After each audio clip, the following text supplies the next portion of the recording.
مزید ہیں شامل کرتے ہیں۔ السلام علیکم۔ السلام علیکم جی جناب، سوال بتائیے گا۔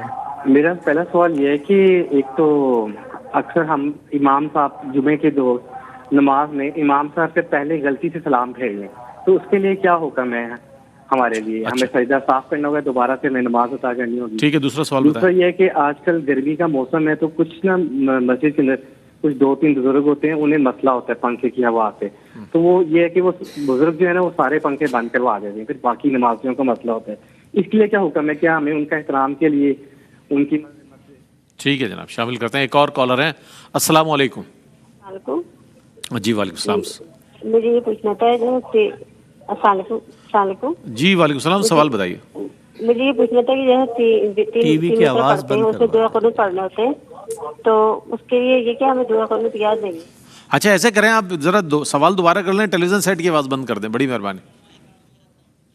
اچھا سوال یہ تھا مفتی صاحب کہ وطر میں دعائے قنوت یاد نہ ہو تو کیا پڑھا جائے؟ اس کے حوالے سے کوئی اور کالر ہیں تو انہیں شامل کر لیتے ہیں اور پھر سوالات کی جواب دیں۔ جی ٹھیک ہے مفتی صاحب۔ جی یہ کہہ رہے ہیں کہ ہماری مسجد میں ہاں یہ بعض وقت بزرگ آ جاتے ہیں اور آج کل موسم ایسا ہو رہا ہے کہ ہوا سے ان کو تکلیف ہوتی ہے تو وہ پنکھے بند کروا دیتے ہیں۔ جی اب باقی سب گرمی میں ہوتے ہیں تو کیا ان کے احترام میں خاموش رہیں یا کیا کیا جائے؟ دیکھیں بالکل خلاف شرع چیز ہے۔ اگر ایک آدمی کو تکلیف ہے وہ اپنا جگہ تبدیل کرے، کسی اور مقام پہ چلا جائے، لیکن باقی نمازیوں کو اذیت اور تکلیف نہیں دے سکتا۔ بزرگ کا احترام اپنے مقام پر، لیکن مسجد کے اندر تمام نمازیوں حتیٰ کہ اگر کوئی بالغ بچہ بھی ہے نا تو اس کا مکمل حق ہے، بڑا آدمی اس کا حق سلب نہیں کر سکتا۔ لہٰذا میں ایسے بزرگوں سے گزارش کرتا ہوں پوری مسجد کو عذاب میں مبتلا نہ کریں، کیونکہ اتنی گرمی ہوتی ہے، حبس ہوتا ہے اور اس میں پھر کھا کے بھی آیا ہوتا ہے آدمی، اور پھر وہ 20 رکعت تراویح قسم سے تو ہیٹ ایسی نکلتی ہے، اور اس کے اندر پھر یہ کمال تو یہ مناسب نہیں ہوگا۔ اس میں بزرگ گناہ گار بھی ہو سکتے ہیں۔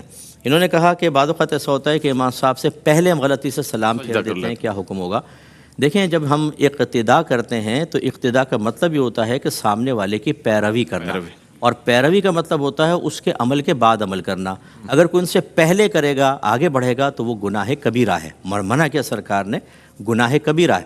تو لہذا آپ کی نماز تو ہو جائے گی، نہ اس پر سجدہ سہو ہے، نہ اس کے اوپر کوئی نماز کو لوٹانے کا حکم ہے، لیکن گناہ ہے، اللہ کی بارگاہ میں توبہ کریں اور ہمیشہ امام صاحب کے ارکان کے رکن کے ادا کرنے کا انتظار کریں، اس کے بعد آپ عمل کریں۔ اچھا صاحب ایک سوال یہ بھی آیا تھا کہ جیسے ہی امام صاحب سلام پھیرتے ہیں ویسے ہی لوگ نا کھڑے ہو جاتے ہیں، دوسرا سلام پھیرا اور فوراً کھڑے ہو جاتے ہیں اور صفوں کو رونتے ہوئے مطلب نکل جاتے ہیں، تو اس کے لیے کیا ہے؟ گناہ گار ہوگا انسان، کیا اس کے لیے طریقہ کار؟ یہ دو طرح کے لوگ ہوتے ہیں، ایک تو جو اپنی نماز پڑھنے کھڑے ہوتے ہیں، ان کے لیے تو طرز عمل بالکل درست ہے کہ جیسے ہی پہلا سلام پھیریں وہ کھڑے ہو جائیں، کیونکہ پہلے سلام سے امام صاحب نماز سے باہر ہو جاتے ہیں، تو وہ اپنی پڑھنے کھڑے ہو جائیں گے۔ اور ایک وہ جو شتر بے مہار آپ نے بیان فرمایا کہ پہلا سلام پھیرتے انتظار ہی نہیں کرتے، زیادہ تر ینگسٹرز ہوتے ہیں جو پیچھے کے ہوتے ہیں بچے، یہ غلط ہے۔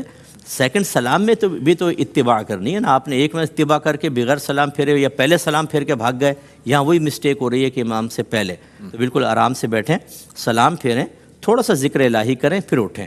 نبی کریم صلی اللہ علیہ وسلم نے فرمایا کہ جب نمازی نماز پڑھ کر وہاں بیٹھا رہے اور اپنا وضو نہ توڑے، جب تک بیٹھا رہے گا فرشتے اس کے لیے دعائے بخشش و مغفرت کرتے رہیں گے۔ ٹھیک ہے، جلدی بھاگنے کا کیا فائدہ، بیٹھیں، دعائے بخشش و مغفرت ہوگی۔ اچھا ایک سوال وہ جو رہ گیا، بہن نے فرمایا تھا کہ دعائے قنوت یاد نہ ہو تو رب اغفر لی 3 دفعہ پڑھ لیں، رب اغفر لی، رب اغفر لی، رب اغفر لی، ہو جائے گی، اس کا متبادل ہو جائے گا۔ بہت شکریہ مفتی صاحب، قبلہ آپ تشریف